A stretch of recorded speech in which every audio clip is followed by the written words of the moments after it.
All right, let's talk about how to find these probabilities for a normal distribution using Excel.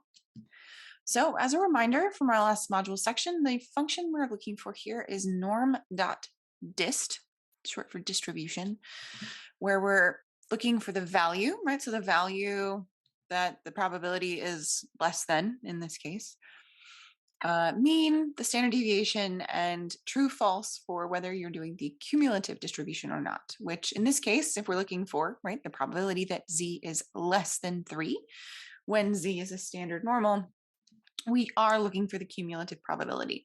Remember, cumulative gives us the probability of being less than that value, and the PDF gives us the probability of being equal to that value, right? So in this case, we need our cumulative to be true. So we want norm.dist, the value is 3, our mean and standard deviation, because it is a standard normal, right? Z kind of gives you the hint almost always.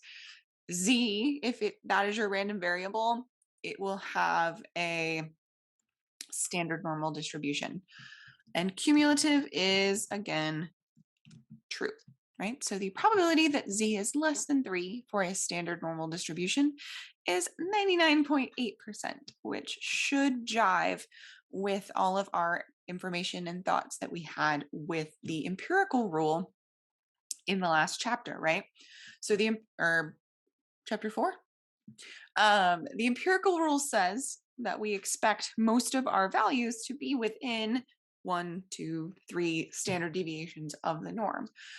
And you can see that the probability of being less than 3 is incredibly high, meaning what? The probability of being greater than 3 is also very small, right? So if we want to look at that really quickly, the probability that z is less than 3, right? We can go 1 minus this at the very simplest, right? 1 minus the probability of being less than 3. And you can see that that is 0.1%, right?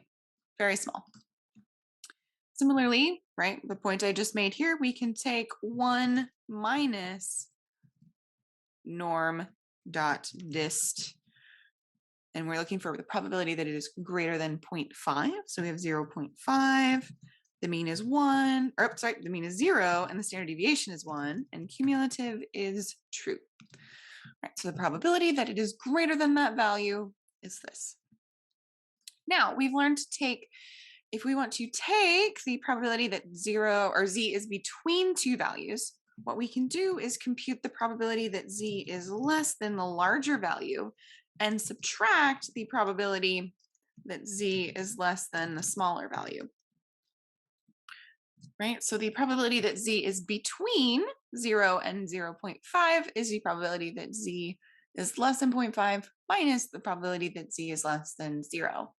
Again, if you aren't following along with that, go back and reread this section on the cumulative distribution and how that can be used to calculate probability, right? It's all very much an area under the curve situation. You want to subtract, you find the whole chunk and then you subtract off the smaller chunk, right? In this case, so then we now have norm.dist 0.5, 0, 1, true, minus norm.dist 0, 0, 1, true. So the probability of being between these two numbers is 0.19. Right? So we don't have to do this with a standard normal. We can also do this with a normal with a given mean and standard deviation, right? That is the biggest upside of using a tool like Excel or SALT, which you'll see in the next video. You'll see how to do this in SALT. I kind of do it all in one over there.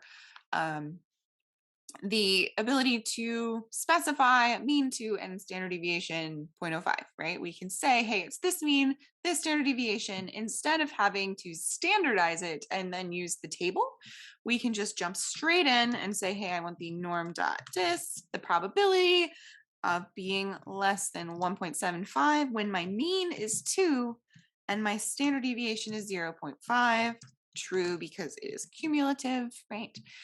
And so with a normal distribution with mean 2, standard deviation 0.5, the probability of being less than 1.75 is 0.3. And as before, we can again take our norm and subtract. If we want the greater than, it would be 1 minus the probability of less than, right? So 3, 2, comma, oh, an extra comma in there, 0.5, true. Right, so the probability that that x is greater than 3 is pretty small, but less so than this, right? Because our mean is moved up, but our standard deviation has shrunk, meaning that our curve has shifted to the right, but is much skinnier and less variant than before, right? So we're going to be pretty centered around 2.